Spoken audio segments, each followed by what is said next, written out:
वाल्मिक कराडची प्रकृती बिघडली असल्याची माहिती समोर आलेली आहे। जेलमध्येच वैद्यकीय पथकाकडून त्याची तपासणी करण्यात आलेली आहे। सरपंच संतोष देशमुख हत्या प्रकरणातला मुख्य आरोपी वाल्मिक कराड सध्या जेलमध्ये, त्याची पुन्हा एकदा जेलमध्ये प्रकृती बिघडल्याचं समोर आलेलं आहे। या संदर्भात अधिक माहिती देतील आमचे प्रतिनिधी योगेश काशीद। योगेश, पुन्हा एकदा कराडची प्रकृती बिघडलेली आहे, काय झालंय नक्की? नक्की संतोष देशमुख हत्या प्रकरणातील मुख्य सूत्रधार आरोपी वाल्मिक कराड सध्याला संतोष देशमुख हत्या प्रकरणामध्ये बीडच्या न्यायालयामध्ये न्यायालयीन कोठडीमध्ये आहे। मात्र आज मुख्य सूत्रधार असलेला वाल्मिक कराड याची बीडच्या जिल्हा प्रशासनाने जिल्हा कारागृहामध्ये पकडची खालावली होती।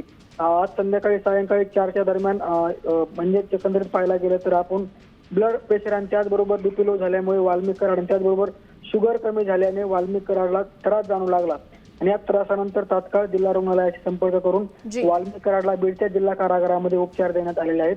कुठलीही आवश्यकता नसल्यामुळे वाल्मिक कराडला ऍडमिट करण्यात आलेले नाही। धन्यवाद योगेश, आपण दिलेल्या सविस्तर माहितीबद्दल।